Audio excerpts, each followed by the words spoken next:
Palavra de Deus, o livro de Mateus, se você puder abrir, capítulo de número 6. Estamos terminando hoje esse texto, quando nós vamos falar sobre buscar, pois, em primeiro lugar o reino de Deus e a sua justiça, e todas essas coisas serão acrescentadas. Mateus 6, se você tiver com a sua Bíblia, versículo 33.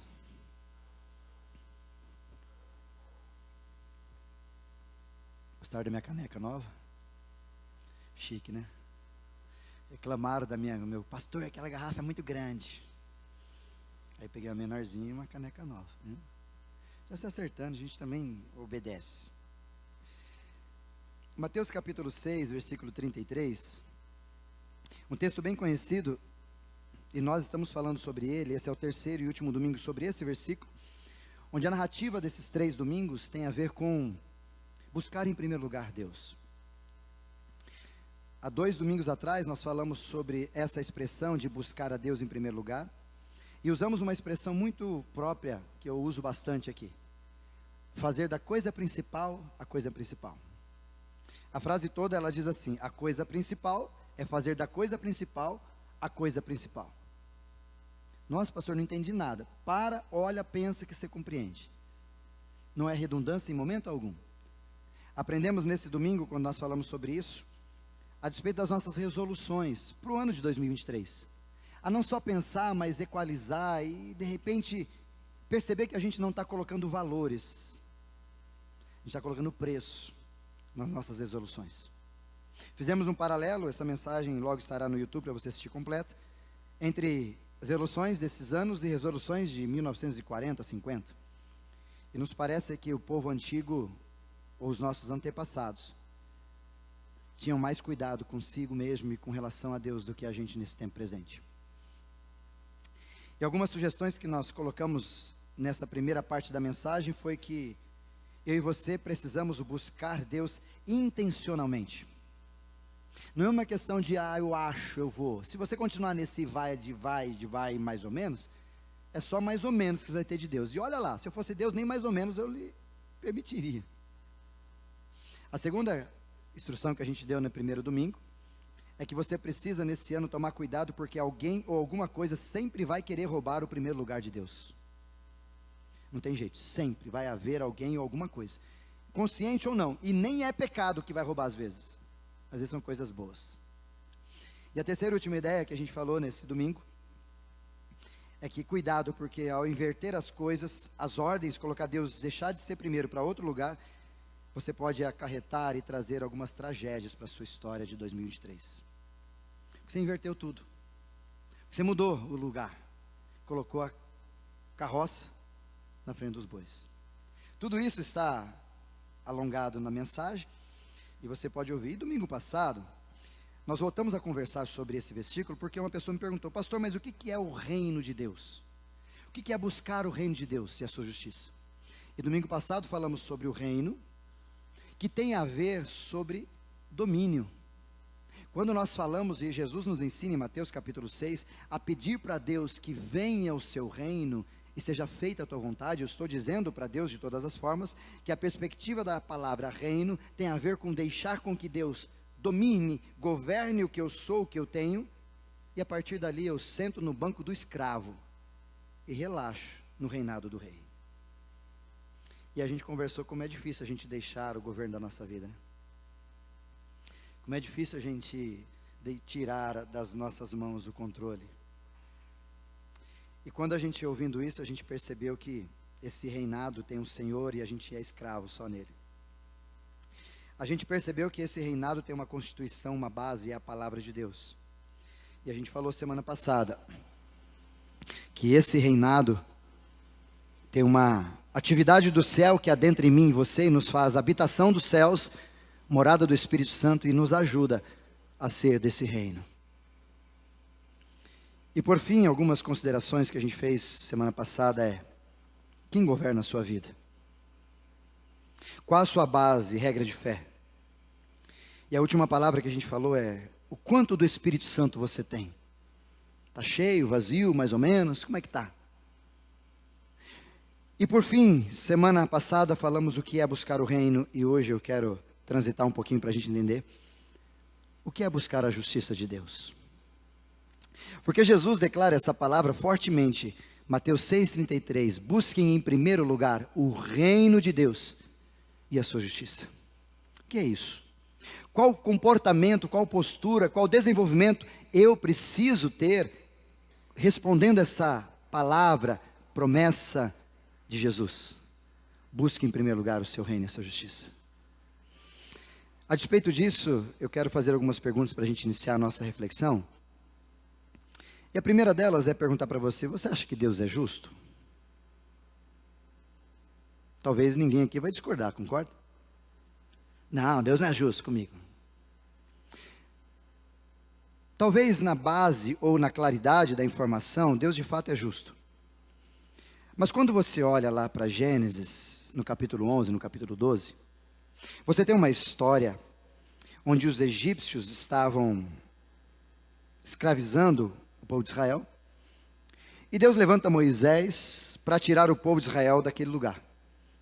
E ao tirar o povo daquele lugar, para tirá-lo, Deus acaba imprimindo ali sobre todos, e em alguns momentos sobre alguns, as 10 pragas.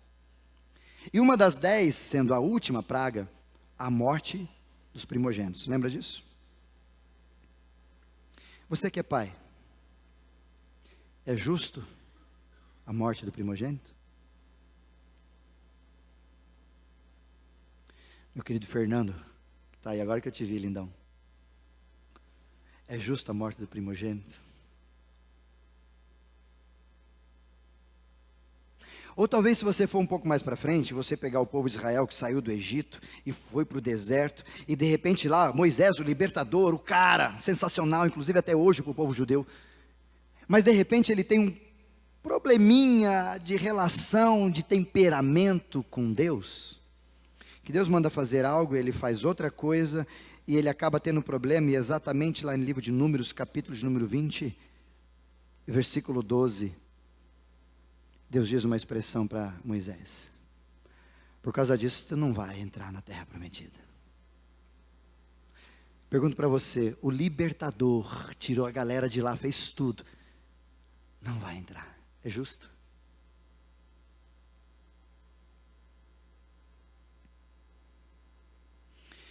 Um pouquinho mais para frente, se você quiser, Jesus na cruz, sendo crucificado, não vamos nem falar de Jesus nesse entremeio, mas por enquanto. Mas Jesus crucificado, e ele é colocado, ladeado por 2 ladrões. E quando o ladrão vai para a cruz, ou corrupto, ou qualquer pessoa vai para a cruz, é o pior dos seres humanos ali. Então não é gente boa, não, é gente ruim. Pensa numa pessoa ruim para você, vai para a cruz, lá naquela época. E de repente Jesus, diante dos 2 ladrões, olha para um que teve uma comunicação com ele, dizendo: Senhor, lembra-te de mim quando estiveres no teu reino. E ele diz: hoje estarás comigo no paraíso. É justo? Um bandido desse está lá? E um pouquinho mais, depois de Jesus falar sobre isso, nós temos as 7 palavras de Jesus, ali no livro de Mateus, exatamente no capítulo 27, nós temos uma expressão de Jesus no versículo 46, onde Jesus, olhando para aquela situação, tendo sobre si todos os nossos pecados, profetizado pelo profeta Isaías, Jesus sente dor, sente peso e fica mal, e ele se sente desamparado, e ele diz, olhando para o céu: Eli, Eli, lama sabachthani, que quer dizer: Deus meu, por que o Senhor me abandonou? A pergunta que eu faço de novo: é justo Deus abandonar Jesus? Você viu como é difícil a gente olhar para a Bíblia e dizer assim, de pronto, Deus é justo? Eu creio que é, eu creio que você também entende assim. Mas quando a gente coloca tais situações, como é que você se relaciona com essa ação da justiça de Deus? Vamos botar para a atualidade? Morreram muitas pessoas de Covid. Talvez parentes seu.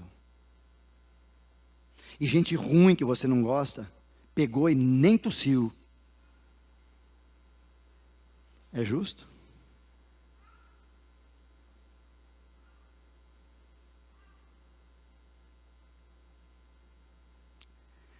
A grande questão sobre a justiça de Deus, ela foi emblematicamente citada lá no livro de Mateus por uma parábola de Jesus no capítulo 20. Quando Jesus ali fala do seu reino e ele como chefe, o senhor, o rei daquele reino, e ele chama alguns trabalhadores, ele vai chamando um às 9, um ao meio-dia, umas 3 horas, umas 5 horas, vai chamando a galera, e a todos eles ele dá o mesmo valor pelo trabalho. Alguns trabalham das 9 às 5, às 6, né? Alguns trabalham do meio-dia, só depois do almoço, mas todos eles ganham igual.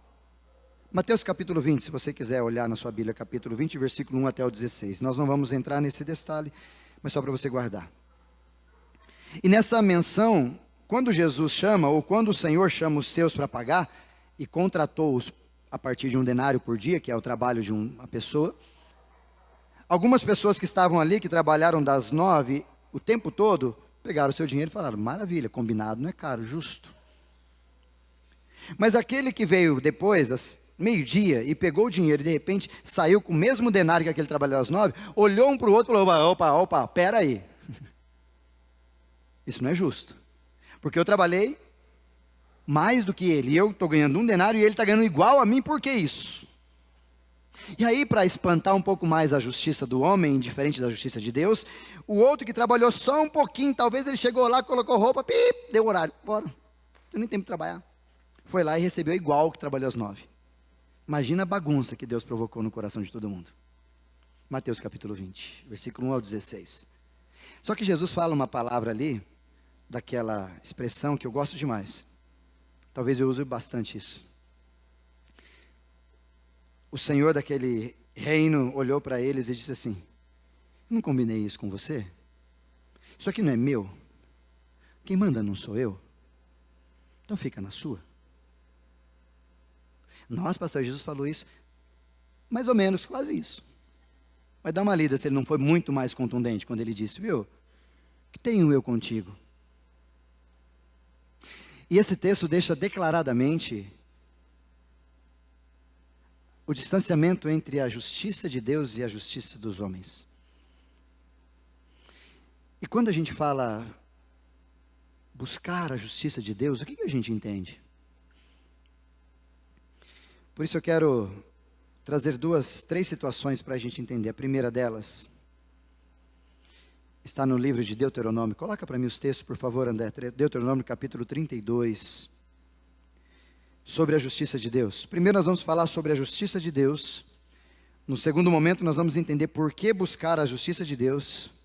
E no terceiro e último momento, quais posturas eu preciso ter sobre ter a postura de um homem que busca a justiça de Deus. A primeira consideração que eu quero que você entenda é que Deus é justo. Deuteronômio capítulo 32, versículo 4, por favor, André. Deus é justo e Deus é fiel. Quando a palavra de Deus diz assim para nós, olha o que diz o texto. Ele é a rocha. Quando ele diz rocha, ele está dizendo coisa forte e que não se esfarela, ele não é areia, ele é rocha. Quando fala dele ser o que ele é rocha, está falando muito sério. E as suas obras são perfeitas. Tudo o que ele faz é certo. É um Deus fiel e que nunca erra. É justo e verdadeiro. Você crê isso? Você acha que Deus é tudo isso? Aquele povo sabia disso. Hoje, talvez, por causa dessas demandas da vida, e de talvez porque a gente não tem buscado a justiça de Deus, que nós vamos aprender logo a seguir, a gente não consegue compreender um texto tão rico como esse, que tudo que ele faz é certo, ele é perfeito, é um Deus fiel. Por isso que eu não consigo entender como que alguém decepciona-se com Deus, sendo um Deus justo e perfeito. Talvez nós nos decepcionamos, como diz o autor do livro, que nós decepcionamos com Deus a partir daquilo que nós criamos Deus, e não a partir do que Deus de fato é. Como nós falamos naquela ilustração no momento do louvor, às vezes nós nos relacionamos com Deus parecendo um avião longe. Então ele longe vai me decepcionar, mas ele perto talvez não me decepcionaria. E muitas vezes eu e você desenvolvemos uma relação ou criamos uma cosmovisão a despeito de Deus a partir das nossas informações ou das nossas ideias e não a partir daquilo que a palavra de Deus é. Por isso que talvez quando você tiver uma ideia de que será que Deus é justo, olha para esse texto. Ele é perfeito. Por isso que Ele é Deus. E vice-versa. Você não é justo, por isso que você não é Deus. Além disso, Salmo capítulo de número 11, por favor me ajuda, versículo 7, além dele ser justo, Salmo 11, versículo 7, ele ainda ama fazer o que faz, e ele ama quem faz o que ele gosta que faz. Salmo de número 11, versículo 7, por favor, André. Pois o Senhor é justo, e Ele ama a justiça, e os íntegros verão a sua face. Numa outra tradução, o salmista está dizendo que Ele é justo, e Ele ama a justiça, e aquelas pessoas que fazem a justiça, Ele virará o seu rosto diante deles. É como, por exemplo, você sendo a pessoa justa, e Deus falasse, você é justo, a Pedrinha é justa, Ele... Para outros ele nem vira. Por isso a ideia, verão a sua face, onde ele se direcionaria a mim e a você, dizendo, isso aí. Só que o difícil de tudo isso é a gente entender que o atributo de Deus é ser justo. Um dos atributos maravilhosos que Deus tem, além de onipotência, onisciência, onipresença e tantos outros, a justiça faz parte de quem Ele é, da sua essência. Por isso que a integridade da justiça de Deus é maravilhosa. Não há nele sombra de dúvida, não há nele imparcialidade. Daquilo tudo que a gente vê no ambiente brasileiro e mundial, inclusive sobre mim e sobre você. Não existe isso em Deus. Deus é justo, perfeito. Nós não. Só que, apesar dele ser perfeito, por isso que eu mencionei o texto de Jesus em Mateus capítulo 27, versículo 46, porque naquele instante, Deus sendo justo,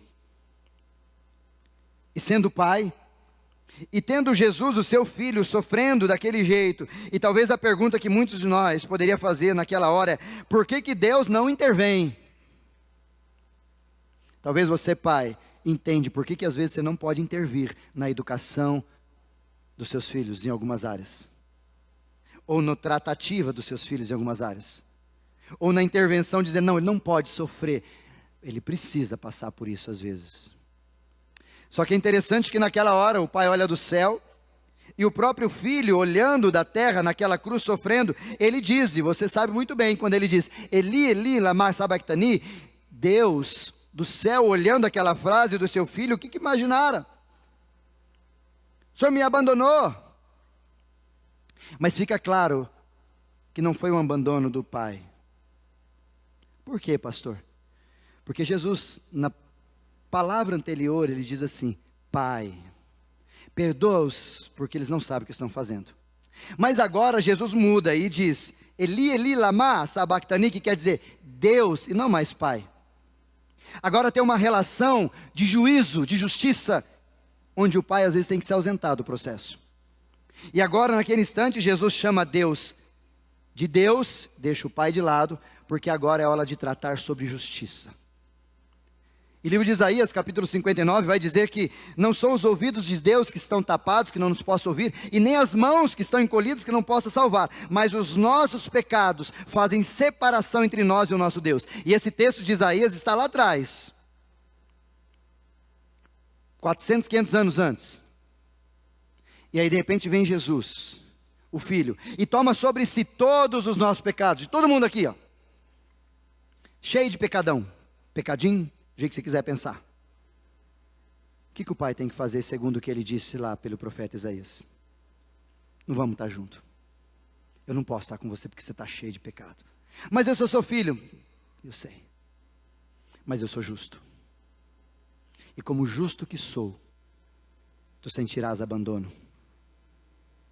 Por isso que ele levou sobre si todas as nossas enfermidades. E o castigo que nos trazia paz, ou nos traria paz pela morte de alguém, segundo o livro de Romanos, estava sobre ele. E porque ele fez o que fez, hoje nós somos justificados diante de Deus, por causa de Jesus. Por isso a gente precisa entender que a justiça de Deus, ela é clara e evidente. Talvez você gosta muito de ouvir algumas mensagens de algumas pessoas dizendo que Deus é bom, Deus é maravilhoso. Isso é tudo verdade, mais ou menos. Porque quando eu digo de Deus quem Ele é, justo, verdadeiro, maravilhoso, mas se eu não falo que Ele é amor, mas também não falo que Ele é justiça, eu estou ocultando verdades a respeito de quem eu preciso sempre lembrar. O livro de Romanos, capítulo de número 6, por favor, me ajude. Versículo de número 23, Romanos 6, 23 diz assim, preste atenção nesse texto. Pois o salário do pecado é a morte, mas a dívida de Deus é a vida eterna em Cristo Jesus. Ou seja, para pagar essa dívida sendo justo com Ele, é por intermédio de Jesus. 2 Coríntios, capítulo de número 5, versículo 21 também, vai dizer o que Jesus fez. 2 Coríntios, capítulo 5, 21, por favor. Pois Deus fez de Cristo, aquele que nunca pecou, e Ele sabia disso, a oferta por nosso pecado, para que por meio dele, fôssemos declarados justos diante de Deus.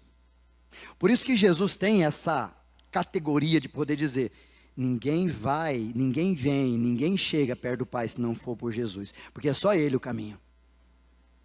Não existe outro nome sobre a terra onde alguém possa ser salvo e introduzir-se diante de Deus, porque a justiça foi feita a partir de Cristo e não do que você e eu pensamos que somos justos.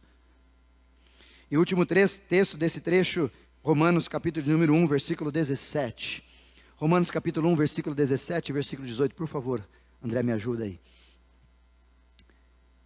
As boas novas revelam como Deus nos declara justos diante dele.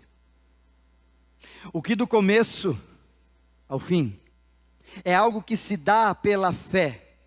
Como diz as Escrituras, o justo viverá pela fé. Fé em quem? Versículo 18. Assim Deus mostra do céu a sua ira contra todos que são pecadores e perversos, que por sua maldade impedem que a verdade seja conhecida. E qual que é o caminho para viver isso? Jesus de Nazaré. Por isso a primeira verdade que eu quero que você guarde sobre a justiça de Deus: Deus é justo. E não vai para o céu quem é justão, quem é legalzão. Só vai para o céu na morada onde Jesus disse, em João, na casa do meu pai há muitas moradas, quem se encontrou com Jesus. E Ele é justo.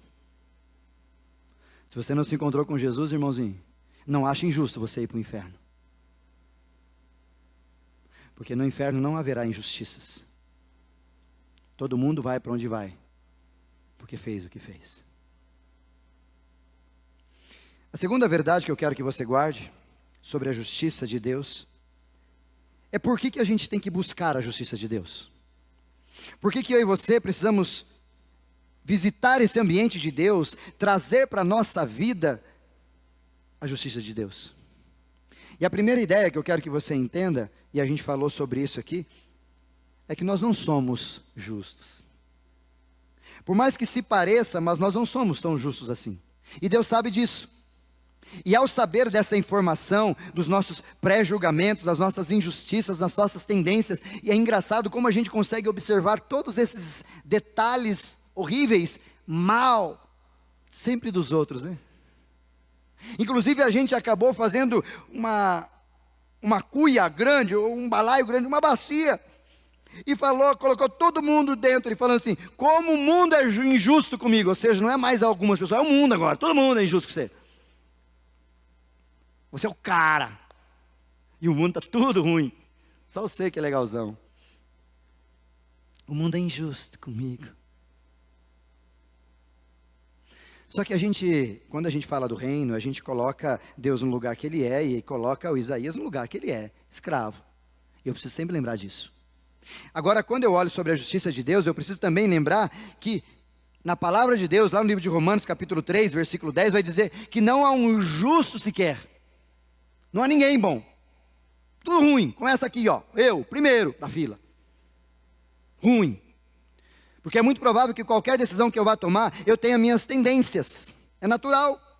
Eu vou tendenciar por algo, por alguém, por alguma coisa, talvez por alguns desejos. Eu sou assim, você é assim, nós somos assim. Tanto que Isaías capítulo 64, coloca por favor André, Isaías 64, versículo 6, ele fala uma palavra muito dura sobre isso, sobre as nossas ações. Estamos todos impuros por causa do nosso pecado. Quando mostramos nossos atos de justiça, não passam de trapos imundos.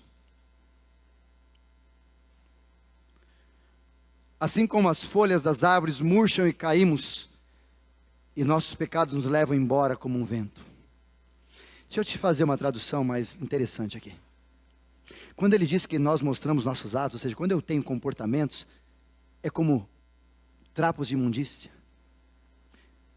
Sabe o que é trapo de imundícia no original hebraico?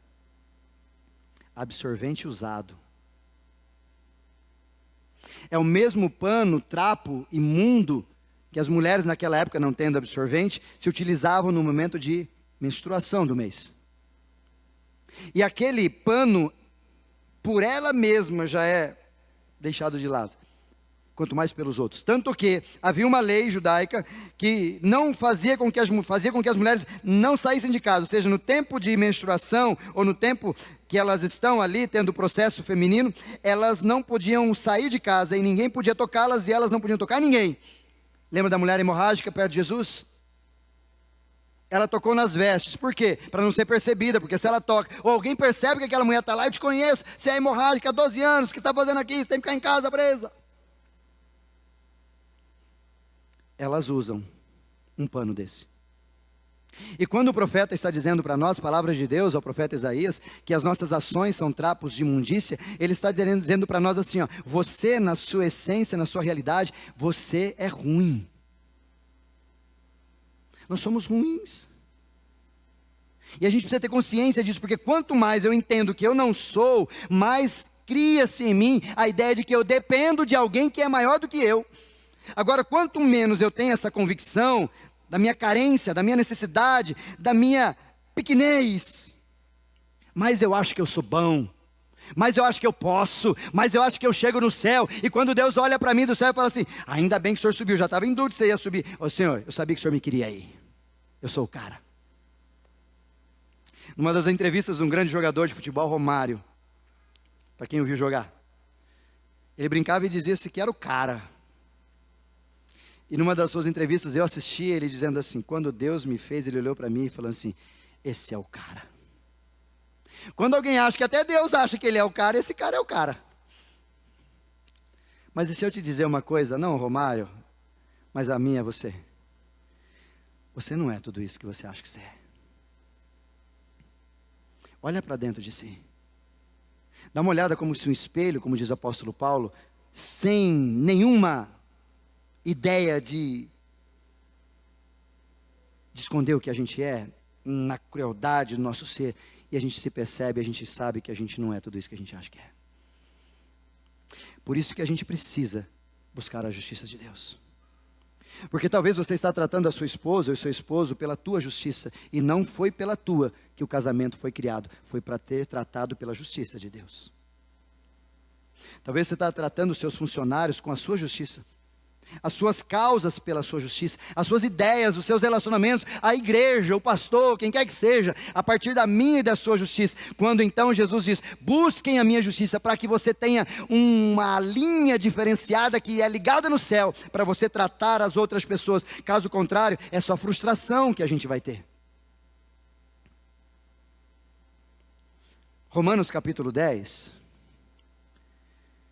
Olha o que diz o texto, capítulo 10, versículo 1. Por favor, vamos ler alguns textos dele, para a gente passar para o terceiro e último. Romanos 10, versículo 1.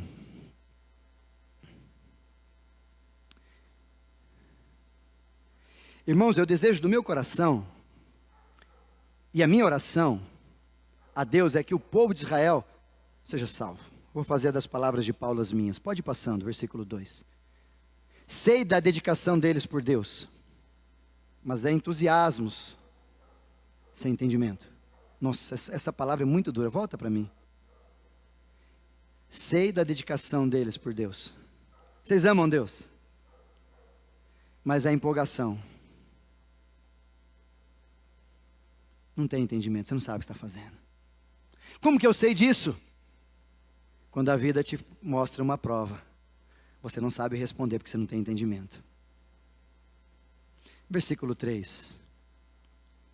Pois não entendendo a maneira como Deus declara as pessoas justas diante dele, apegam-se ao seu próprio modo de se tornar justos, tentando seguir a lei, e recusam a maneira de Deus. Nós é assim.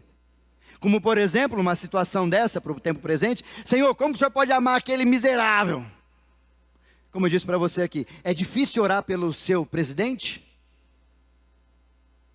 Ah, mas eu votei nesse, eu votei no outro. Como eu disse para vocês aqui no momento que a gente estava falando sobre isso, sobre o céu. Imagina chegar no céu e encontrar gente que você não gosta.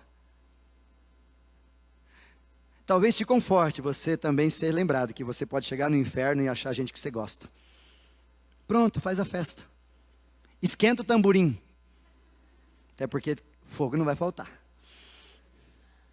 E aí? Mas a nossa justiça, e é como eu brinco com a minha esposa, segundo a minha esposa, Luiz, vocês são uma das algumas famílias que ela quer na nossa igreja. A Angélica fala assim: eu queria montar uma igreja, minha esposa falando, vou dedar agora. Queria montar uma igreja que fosse desse jeito, igual a Maringá, a estrutura lá. Agora não mais, porque vai vender lá, tudo agora é aqui, né? É isso aqui. Mas com os irmãos de lá, com os presbíteros lá, com não sei, lá. Fui catando assim um monte, eu falei, nossa. Aí eu falei assim, e o pastor falou, não é você. Nem eu entro na igreja da minha irmã, da minha mulher. Estou na roça, Luiz. Estou na roça. Mas a gente tem essa ideia de às vezes colocar a gente e pôr, e não, isso aqui é meu, isso aqui, a partir das nossas intencionalidades que a gente acha que é justo. E ele diz que a gente está errado. Versículo 4, vamos continuar. Pois Cristo é o propósito para o qual a lei foi dada. Como resultado, todo que nele crê é declarado justo, não é? Tudo aquilo que obedece à lei, não, aquele que nele crê é declarado justo. Versículo 5, pode ir descendo, meu brother.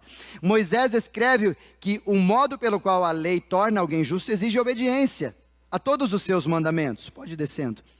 Mas o modo pelo qual a fé torna-se alguém justo diz: não diga em seu coração, quem subirá ao céu para trazer Cristo para a terra? Olha esse texto, versículo 7. E não diga, quem descerá ao lugar dos mortos para trazer Cristo de volta à vida? Ou seja, quem sobe, quem desce, é loucura nossa, e uma pergunta talvez fatídica de todos nós, né? Versículo 8. Na verdade, diz, a mensagem está bem perto, está em seus lábios e em seu coração. Essa é a mensagem, e a mesma que anunciamos a respeito da fé. Qual é a mensagem? Versículo 9. Se você declarar com a sua boca que Jesus é o Senhor e crer no seu coração, palavra, fazendo, coração, entendimento, povo grego, coração, entendimento, que Deus o ressuscitou dentre os mortos, será salvo.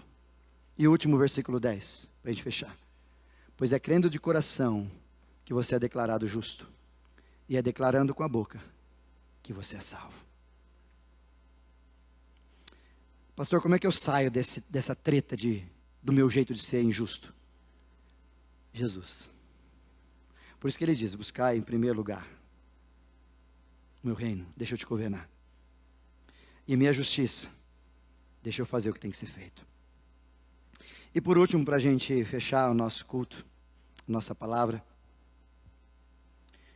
que posturas eu preciso ter quando eu peço para Deus a justiça dele em mim?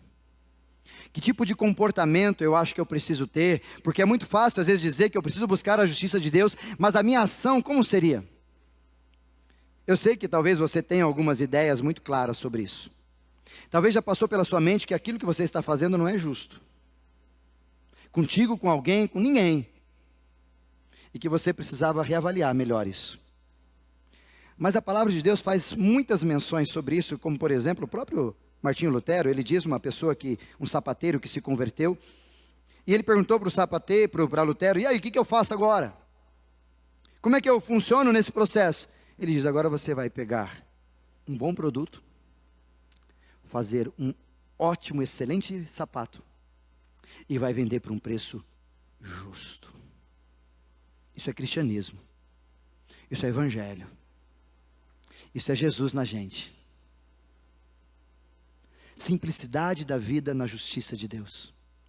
Agora, quando eu não busco ou não quero a justiça de Deus sobre mim, eu vou pegar qualquer material, fazer um tênis de qualquer jeito, sapato de qualquer jeito e tal, e vou vender. E se o negócio de repente apurar, eu vou vender mais caro, porque é hora de eu me oportunizar e ganhar bastante dinheiro.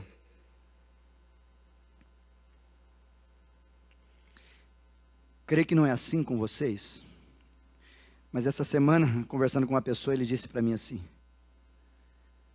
se o cara aparece aqui com Fusca, eu cobro R$100 no meu serviço. Se ele aparece com uma BMW, eu cobro R$1.000 no meu serviço. É claro que tem consideração de gasto, de trabalho, de cuidado, entendo tudo isso. Mas é justo? E talvez essa é a pergunta que a gente sempre precisa se fazer antes de qualquer ação a partir de hoje. É justo? Então tá bom. Por exemplo, quando você olha ali o livro de Êxodo, capítulo 23, coloca para mim, por favor, Êxodo 23, versículo 1. Olha o que ele está dizendo. Porque quando nós nos encontramos com Jesus, e a gente falou sobre isso, sobre o governo de Deus, o seu reino vindo sobre nós, nós entendemos que agora nós não somos daqui, e cantamos hoje, estrangeiro eu sou. Uma vez eu pregando para os adolescentes no acampamento, Fernando, eu falei que nós somos ET. Aí uma adolescente falou: eu imaginei, pastor, tem uns ET aí que é bem estranho mesmo. Falei: não é isso que eu quis dizer, mas é por aí. Acho que você está certo também. Mas quando nós nos encontramos com Jesus, o Espírito Santo habita em nós, então nós não somos mais um, nós somos os 4 andando sozinhos. Eu, Pai, Filho e Espírito Santo, num só. E ao andar, ou ter toda essa alusão do céu sobre mim, eu preciso ser diferente. Tanto que Jesus vai falar sobre isso, sobre os anjos, ou os filhos das trevas e os filhos da luz. Aquele que se encontra com Jesus, ele recebe, ele vive a luz de Deus. Então, há no mundo uma expectativa de que nós, cristãos, somos diferentes. E, por exemplo, quando foi instituído o povo, no livro de Êxodo, capítulo de número 23, versículo 1, não espalhem boatos falsos. Não coopere com pessoas perversas, sendo falsas testemunhas. Isso é ser justo. Pode ir passando, versículo 2.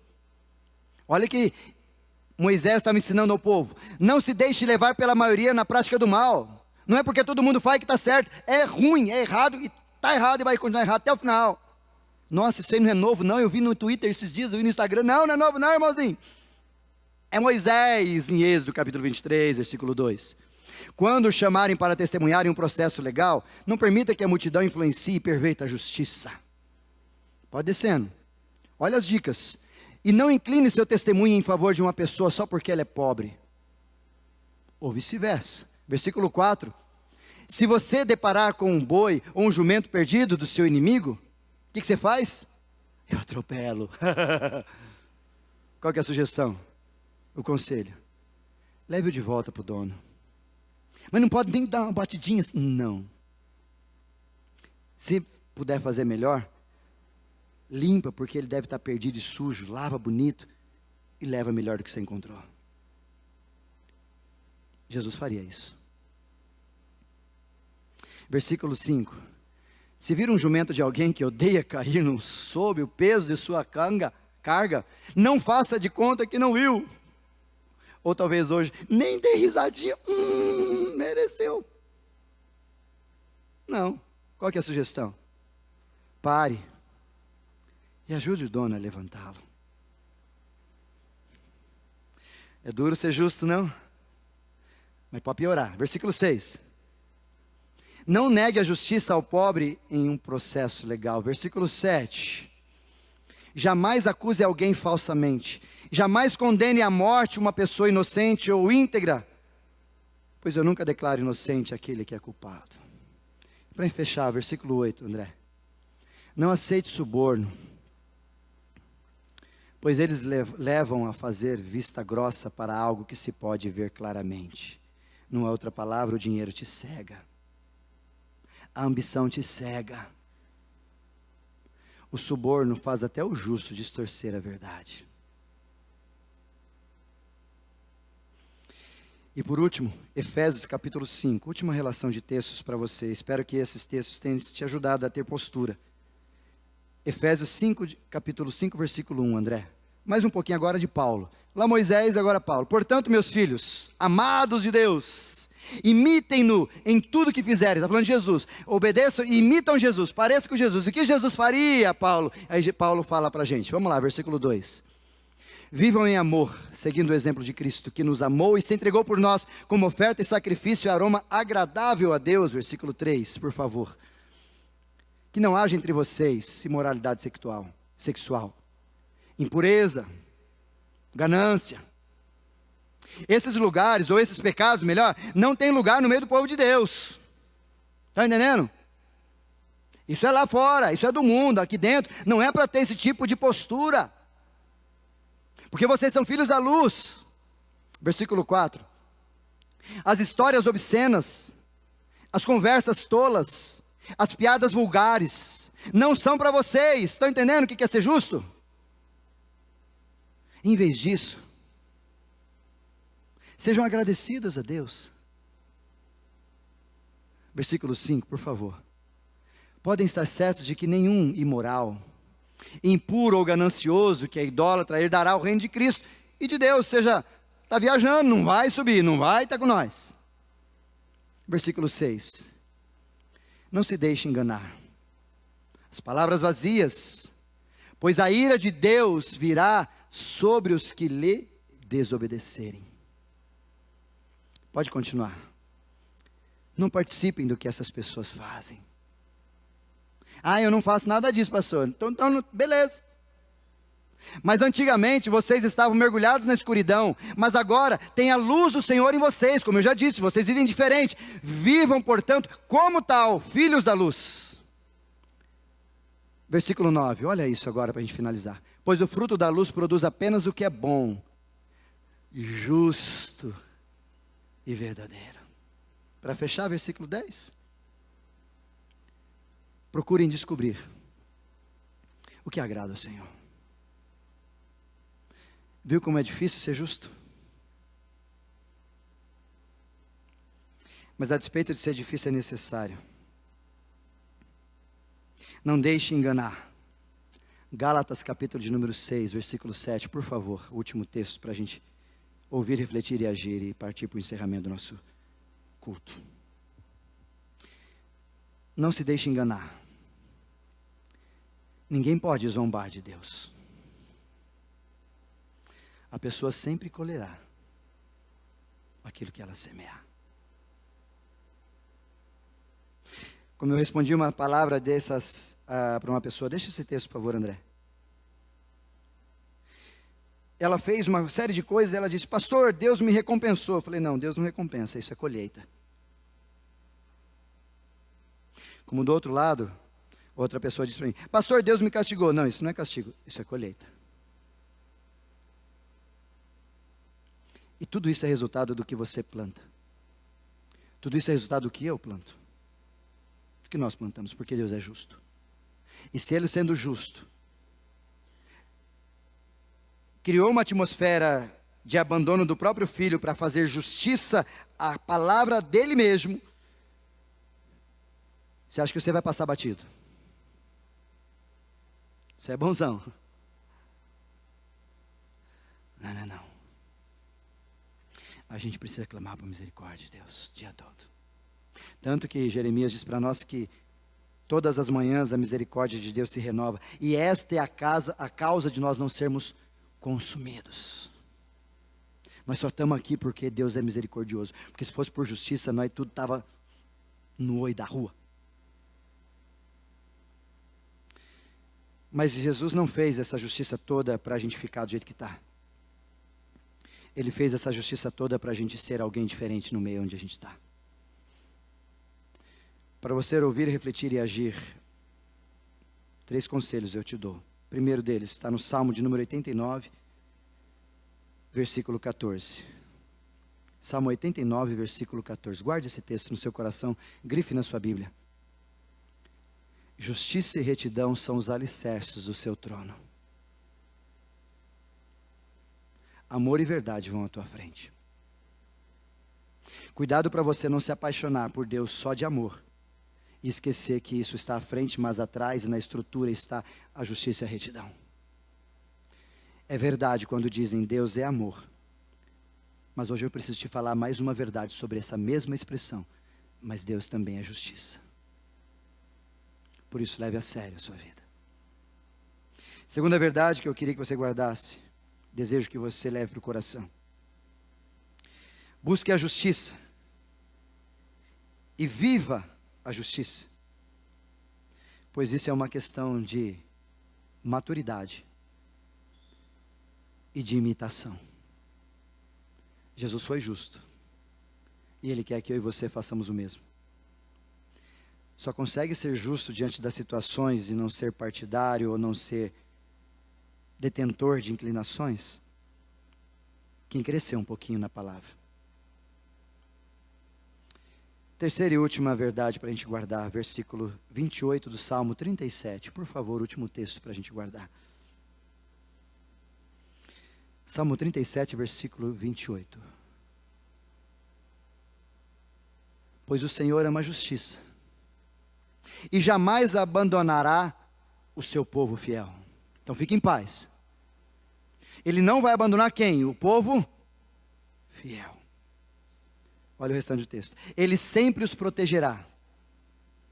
Mas os filhos dos perversos, ou os filhos das trevas, numa outra tradução, serão destruídos. Mantém-se fiel, mantém-se justo, e Deus vai cuidar de você. Deixe a justiça de lado, deixe o reino de Deus do lado. E você vai ver o que vai te acontecer. Quem avisa? Não é amigo, não, é profeta. Porque não é a palavra do que eu digo, é a palavra do que Deus disse. Conta-se uma história, eu quero encerrar com ela, o pessoal subir para a gente cantar uma última canção. Conta-se uma história que, num vilarejo, uma menina infelizmente foi acometida de abuso sexual. E os governantes daquela região, os políticos e os policiais acabaram descobrindo quem era o culpado.